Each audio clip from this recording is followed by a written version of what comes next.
बस एक बात सीखो, गंदे विचार खत्म हो जाएंगे। नमस्कार दोस्तों, स्वागत है।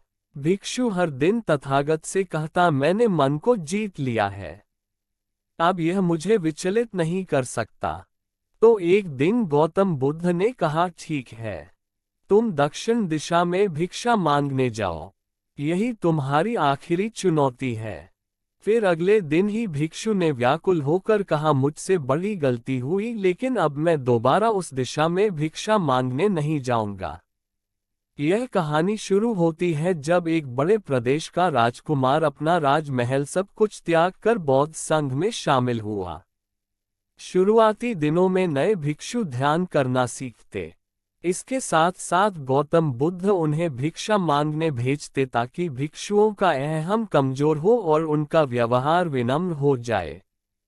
संघ में आने के कुछ समय पश्चात राजकुमार भी भिक्षाटन पर जाने लगा।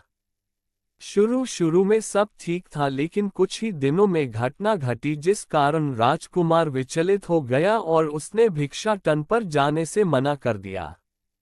तो आगे की कहानी सुनने के लिए चैनल को सब्सक्राइब करें। आगे की कहानी सुनने के लिए चैनल को सब्सक्राइब करें।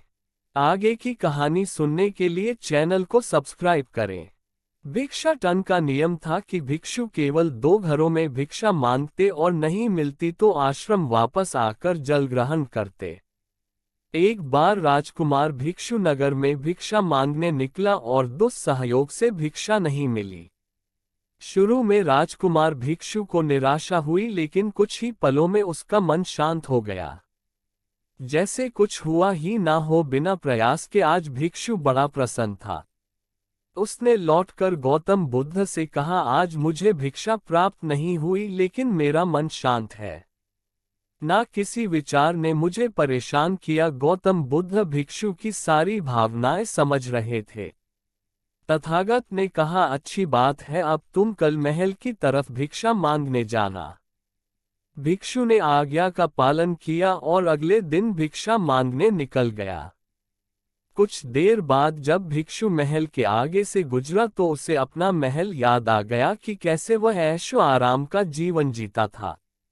भिक्षु ने सोचा, महल में खाने को स्वादिष्ट पकवान मिलते और सेवा करने को कई नौकर होते और सभी प्रकार के सुख मिलते। ऐसा सोचते सोचते भिक्षु के मन में इच्छा हुई कि आज बढ़िया भोजन मिल जाए। तभी भिक्षु सचेत हो गया कि यह सब अतीत की स्मृतियां हैं और मैं केवल इन्हें देख रहा हूं। पुरानी यादों के ताज़ा होने से मन में कुछ इच्छाएं प्रकट हो रही हैं, यह भी मैं केवल देख रहा हूं। अगर मैं इन शारीरिक इच्छाओं को पूरी करने की लालसा रखूं तो मैं मन की शांत और यह जागृत अवस्था खो दूंगा।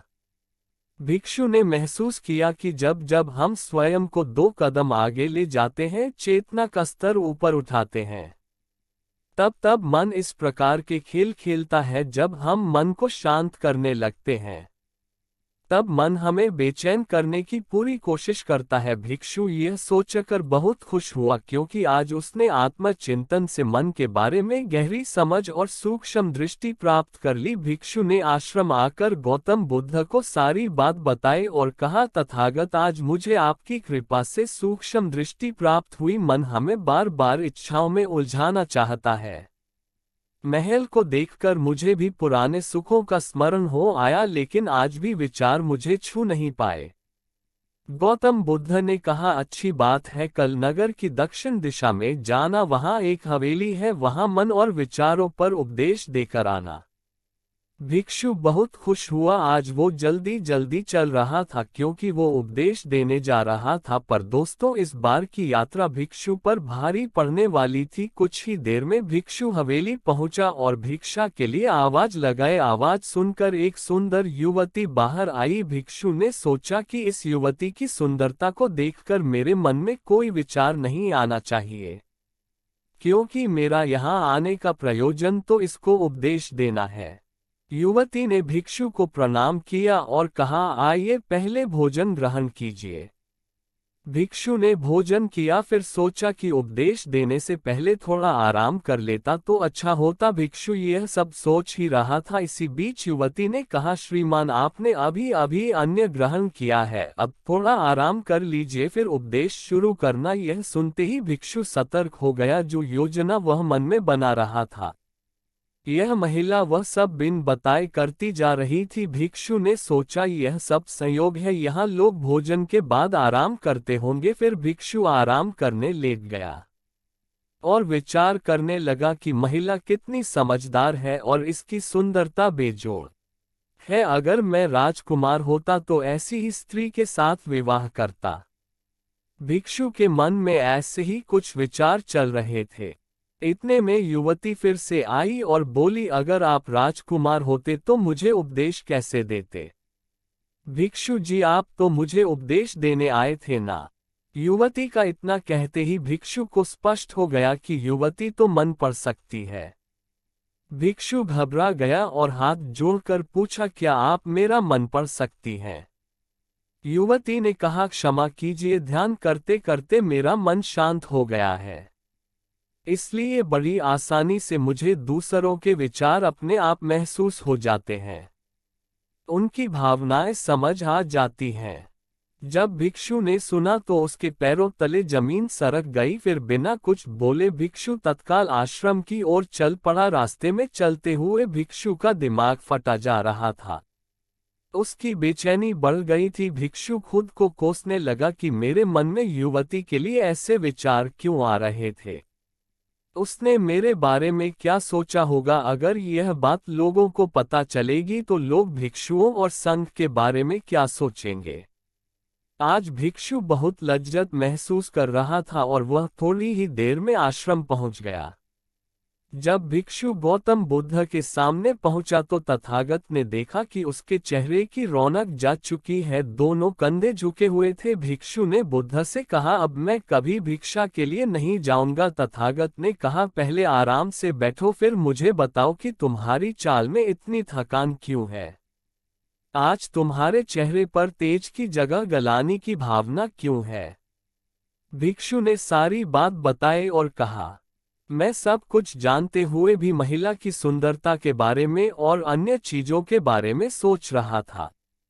मैं मन से पूरी तरह हार गया, अब मैं कभी उस दिशा में नहीं जा पाऊंगा। मैंने बौद्ध संघ का भारी अपमान किया है।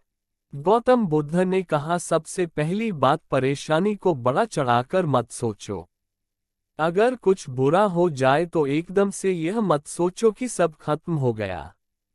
बिना सोचे निष्कर्ष पर मत जाओ।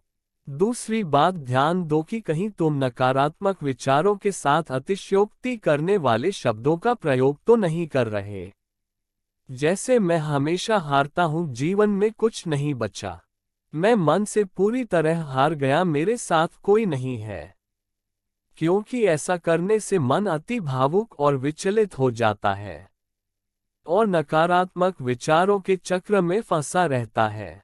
तथागत के शब्दों से राजकुमार भिक्षु के मन को सांत्वना मिली। भिक्षु ने पूछा, अगर मैंने अपने मन को जीत लिया था तो फिर मन ने मुझे परेशान क्यों किया? गौतम बुद्ध ने कहा, सबसे पहले यह समझो कि विचार पैदा कैसे होते हैं। पहले बाहर कुछ हुआ, फिर उस घटना के प्रति अंतर्मन ने प्रतिक्रिया की, इस कारण शरीर में भावना या सनसनी पैदा हुई। फिर इस सेंसेशन या फीलिंग के प्रति तुम्हारे सचेत मन ने यानी कॉन्शियस माइंड ने प्रतिक्रिया की। इस आखिरी स्टेप को हम विचार कहते हैं। भिक्षु ने पूछा, हमको परेशान करने की विचारों में इतनी शक्ति आती कहाँ से है? गौतम बुद्ध कहते हैं कि हम खुद विचारों को यह शक्ति प्रदान करते हैं। जब आप जजमेंट और सही गलत के टैग लगाकर विचारों को देखते हो तो उनके प्रति रिएक्ट करने लगते हो। एक विचार के साथ अन्य विचार भी सोचने लगते हो। जब तक आप खुद को जज करोगे तब तक मन आपको नीचा दिखाकर हावी होता रहेगा। भिक्षु ने पूछा, फिर मन शांत कैसे होगा? गौतम बुद्ध ने कहा, अगर विचार है तो शरीर में भावना भी महसूस हो रही है, क्योंकि हर विचार भावना के साथ प्रकट होता है। अगर आप अश्लील विचार महसूस कर रहे हो, तो इसका मतलब है कि शरीर में एक भावना यानी सेंसेशंस भी महसूस हो रहे हैं। और फिर आप उसके बारे में सोच रहे हो या रिएक्ट कर रहे हो, और इसी बात में मन को शांत करने का तरीका छिपा है। हर विचार को देखना कठिन है क्योंकि विचारों का वेग तेज है, लेकिन शरीर में महसूस हो रही भावना यानी सेंसेशंस को देखना आसान है, क्योंकि यह देर तक बनी रहती हैं। अगर इन्हें बिना जजमेंट के सही गलत का मतलब लगाए सिर्फ देखा जाए तो यह गायब भी हो जाती हैं। तब मन के पीछे जो शांति है वो प्रकट होती है, और उस शांति में एहसास होता है कि मन हमारा कुछ नहीं बिगाड़ सकता, हमारा अंतर्मन कैसे ठीक होता है। नॉन जजमेंट से अगर हम किसी भी इंसान या घटना या फिर अपने मन को बिना जजमेंट के देखते हैं, तो मन के साथ साथ अंतर्मन अपने आप स्वस्थ और शांत होने लगता है। अगर तुमने मात्र यह देखा होता कि इस औरत के प्रति विचार केवल मेरे अंतर्मन के रिएक्शन के कारण है, और यह मैं केवल देख रहा हूं, मन में बहुत कुछ चल रहा है लेकिन मैं सांस के प्रति सचेत हूं, मैं शरीर में होने वाली प्रतिक्रिया को देख रहा हूं, तब भी तुम सचेत होकर दृष्टा भाव में लौट आते। मन के पीछे जो शांति है वह हमारी सबसे बड़ी ताकत है। हम बड़ी आसानी से विचारों को शांत कर सकते हैं, और एक दिन यह जान सकते हैं कि किसी भी प्रकार का विचार, चिंता असल में इस शांति को पार नहीं कर सकता। हम हमेशा विचारों से अछूते हैं। गौतम बुद्ध कहते हैं, तुम याद रखो, विचार तुमसे हैं, तुम विचारों से नहीं। तुम हमेशा ही अपने विचारों से शक्तिशाली हो, अपने डरों और चिंताओं से शक्तिशाली हो। अब तुम अगले 7 दिन युवती के घर भिक्षा मांगने जाओगे, और ध्यान रखना अपने विचारों को जज मत करना। अच्छे बुरे विचार केवल तुम्हारा द्वार खटखटाते हैं। तुम केवल इतना याद रखना कि तुम वह शांति हो जिसमें सब प्रकट हो रहा है। अगले दिन भिक्षु पूरे मार्ग जागृत होकर चला। महिला के घर जाने से पहले थोड़ी घबराहट हुई, लेकिन भिक्षु दृष्टा भाव में बना रहा। विचारों को, शरीर में उठ रही भावनाओं को, डरों को, गिल्ट को, सबको बस देखता रहा। जब वापस लौटा तो वह पूरी तरह शांत था। आज उसमें मैंने मन को जीत लिया है। यह अहंकार भी नहीं था। आज उसने सही मायनों में मन को पार कर लिया था। ऐसी ही कहानी सुनने के लिए हमारे चैनल को लाइक, कमेंट और सब्सक्राइब करें।